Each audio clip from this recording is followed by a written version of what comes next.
in the quest of being like the last company standing in the future, people always talk about like Meta, Google, Apple, but I think there's a contender that is like slowly moving in without like sneakily and no one like paying attention on it.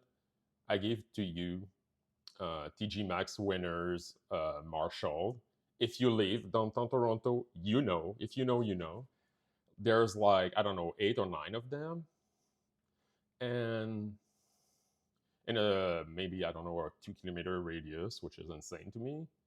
But like, I guess the thing is that's annoying me is that every holidays, or like the month or two before the holidays, they get like a couple gaming peripheral and stuff like that. And it's basically like, I don't know, here a set of like a tie, or like here a case for a Switch that here a case for a console that's been released 10 years ago. But every year around October, they get the random gaming peripheral. And I don't know, I'm imagining like a aunt of someone that like is not very gaming, like video game focused, and nothing wrong being that person. But I just feel that like they prey on people because it's like, oh, you need to buy your nephew like a small gift because you've been invited to the Christmas dinner. So here, a console with 40 games that are 20 years older than your nephew. I'm sure you will love that, or she will love that. I'm super impressed. Like I know people talk about the for the Switch too, like, but Nintendo is giving you two controller. I don't really see the screen there, but I mean, and I was like, wow, the console is half off. So I'm not sure it's going super well for the Switch too, but let's open it. Okay, more seriously, let's look at the GameStation Wireless HD. Now it's interesting because I feel the marketing is slightly like misleading. You're like, oh my god, there's 250 game plus on it, and you see stuff like Burger Time, Bad Dude, and Base Loaded 1 to 4, which I like when I was younger. But the thing is that it's said on the golden like part of the box, 15 officially licensed game. So maybe it's me that's too negative, but like if I give you a bowl of candy and describe it this way, saying, well, the red won't make you sick, I'm gonna be like, what are you not telling me about the other candy? What are like the 240 plus game left? It's also interesting because the controller seems to be wireless, so that could be useful to have because often like those retro console or just the regular console of like an older time have so many short like cable, and now that the TV are huge, you often need an extension cable. Okay, let's do open the box. Let's see. Oops, put it in revert the last time. So, but you get two controller, the console, HDMI cable, and a USB-C to USB-A. Here, you can see it for 2 seconds. Clearly, my camera work need like some improvement, but didn't care enough to reshoot it. Now, the controller are so tiny and light. There's zero weight in it. And there's so much travel time in the button. Like, I really wish I could explain it better. Also, you're like, oh, it takes 3 battery, not 2. A friend was like, well, it's maybe a voltage thing. They're trying to get like, I don't know, 5 volt or something. But then it's like, why is there a screw? It's like they screw the controller, so you need a screwdriver to remove it. I mean, it's safe for a kid. Also, like it's a peel off, but if you peel it off, it leaves like a glue residue on it. But yeah, I don't know if needing a screwdriver is a good idea. I mean, it's safe for a kid, so that's great, but it's kind of annoying, like every time you need to change the battery. So I don't think you'll play that long, that's going to be an issue. You have the USB-C cable, but no power adapter. And I appreciate they give you a HDMI cable, but you'll need to bring your own charger. Let's check the back of the console to see. Like I said, it's so light. I was like, I need to open it to like figure out what's inside. But this button light up. I mean, the logo light up, and you can see at the back here, you get the HDMI, the USB-C, and an on and off power button, DC 5 volt. Like I said, you need to bring your own charger though. Or if you're lucky, your TV USB can maybe power it. I got curious and it's only 4 screws, so I open it. I mean, there's a full motherboard there. I guess I expected like the game on the blob, like that $5 console that I bought, but that's not the case here. But I'm over my head. I don't know engineering and electronics, so I did find a listing for the chip and some schematic available for the data sheet, but it's not really useful for me. Now you're probably like, why is he playing on a computer monitor and on a widescreen? Well, that's an interesting story. Plug it on my 4K TV that has a 19 millisecond like input lag in game mode, TCL Series 6, and it was like so mushy with the button plus lag with the wireless on the CPU, and I was like, why is it so laggy? So first thing I did is I checked if game mode was on my TV, and I do the same thing here on my monitor, and I was like, okay, OLED monitor have like 0.03 milliseconds of response time. Let's plug it on it and see what it does, because that's going to be the best case scenario. It doesn't show really much on the screen, but it's so blurry. It's interesting. When I plug it on the computer, it said like 720p. So they do something to like, I don't know, upscale the ROM maybe, but it's so blurry that it's like I really wish like there would be the option to switch up in 4.3. But that's the interesting thing. There's zero option. There's no option menu, no aspect ratio. Also, for some reason, I'm using a HDMI 2.1 cable because, oh yeah, it needs it. And I have no sound on my monitor. Not sure what's happening there, but I know the Switch 2 was playing sound fine on this monitor, OLED monitor. But the sound was working fine when I used the cable on my TV downstairs. So whatever. But like I was saying, is that there's a delay when you push something, and it's make it really really tough to play well. I tried to show you like when I push the button here, but it's still kind of too dark to really well see when I push it. So you'll have to believe me on parallel that the mushy button with the travel time plus the input lag of the wireless or whatever the CPU make it like a very tough to play experience. You need to think a second in advance, like, and try to time what you're trying to do. There's also some artifact if you look at the right part of the screen. If I scroll too fast, it's like it cannot keep up. Now I feel that like the lag, you probably have some NES lag there, but and I still struggle pushing the button and eating the enemy at the same time. So I would need to play that game like on a different console to see what is the that console adding and what is just the game because I don't remember it. And then you can see that you have page and page of then game that we think is probably a ROM pack that they bought the right for.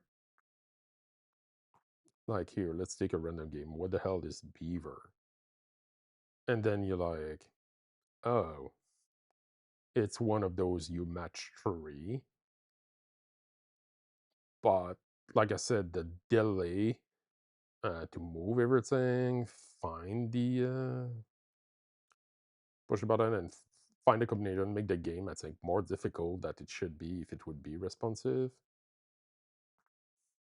I mean, in the end, I was able to finish the first level on time, but it still took like way more effort that it felt the experience should. I mean, the console is on sale at 35 USD if you would like to pick one.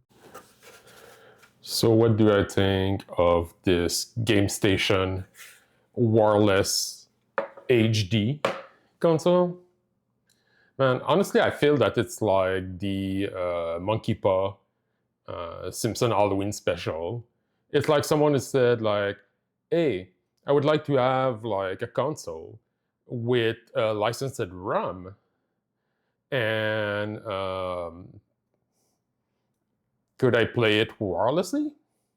because I hate when you have controllers like in retro console that have like such a short like cable. They're like, sure, only 15 of those games though will be licensed. The rest will maybe come from some kind of like ROM pack we borrow right from, and you won't enjoy most of those games. Oh, okay. What about the wireless thing? Oh yeah, we got you. We got 2.4 gigahertz wireless. Oh, I got like 2.4 gigahertz wireless controllers. That's like that should work well. Not really. Everything will feel laggy, and the controller has so much travel time when you push a button or the D-pad that's gonna make it like almost unplayable. Oh. Well, I wish that like there would be an easy way to reset the console when I'm switching game. Oh, don't worry, we got you. We gonna put it like straight on the controller, so it's gonna be super easy to reset. But you mostly want to reset because after 5 seconds of like trying like the game that are not the licensed ones, you will want to move to something else. Oh, I see. It just I don't know. The experience was like just bad, and I wanted to make sure it was just not me. So I had 3 friends over after dinner, and the first thing like that I plugged was that console, and someone was trying to play games. I offered the other two, and they're like, "No, we're good." And he had so much difficulty like aiming and batting at base loaded, then try Burger Time, Hoops, and a bunch of games. And eventually, like, I don't know, after 20 minutes, we unplugged the console. And I was like, hey, do you want to try now a good emulation experience getting the SNES Classic? And I plug it and gave it to him in the menu, and it was like, it's already a better experience like that just being in the menu than playing any of the other games. And yeah, that's really weird because my I didn't have high expectation for that price, and I still feel that it under delivered. So what will happen with this console? I think that's what probably happen. It's just that like all the stuff that I really don't want, I just put in front of my building, and because I live in a giant city, it will like disappear in like 20 minutes. Maybe someone will try to sell it on eBay, and that's fine. Maybe someone will have kid and just be happy like to have something to play. It's also the other thing is that the emulation like it's a HD and it does the 720p that I learned when I plug it to my monitor. But the thing is that so yeah, there's that's the thing. There's no option. I understand the idea of plug and play, but because there's no option, you cannot put it in 4.3 and say, oh, maybe they're trying to upscale it, but the result it look so blurry and so like horrible. You're like, yeah, that's not a great way to play a game. I think at the end, like what I'm trying to say is that just a combination of the traveling time of the controller, the some kind of perceived input lag, the artifact when you're playing by dude is like it's not something like I think someone will enjoy after 5 or 10 minutes. And it's kind of sad because like I think there's place like for some kind of like official licensed product that you just plug on a TV and you're done. I mean, for a while we had the craze with the NES Classic, and the NES Classic, but then by the time we got to the PlayStation Classic, what was not good at launch, and even the Genesis Classic, it kind of the craze. I mean, like, kind of went out and died. So, and I understand it, right? With emulation and now like Nintendo service, even if I wish there would be the option of having the eShop again, where you can just buy like your game, like, or the library you had on the Wii U. Like, you had this, like, oh, having them on like Switch Online is like, oh, here, I'm just gonna play. And it was a dilemma, right? I wanted to play with a friend, like, Super Mario World. Just decided that let's redo Super Mario World. I was like, sure. And it's interesting because at my parents, which is far, I do have I bought I think in 2007 like any SNES with Mario World for $75 Canadian. Now it was far from my place, so one of the controller didn't work. But so I still have the original NES, but the price of games shoot up so much that I'm like, yeah, I'm not paying $300 for ROMs. So when it was time to play with that friend, I was like, okay, we have two options. Like, we can grab the SNES Classic, and yeah, I should really get extension cable for it. And looking at the selection of game, like, it's amazing. Like most of the quality games, like that you would think of there. Sure, there's no Chrono Trigger, and it's Mario World, not Mario All Star. And yeah, I know that like you can use software to change the ROM.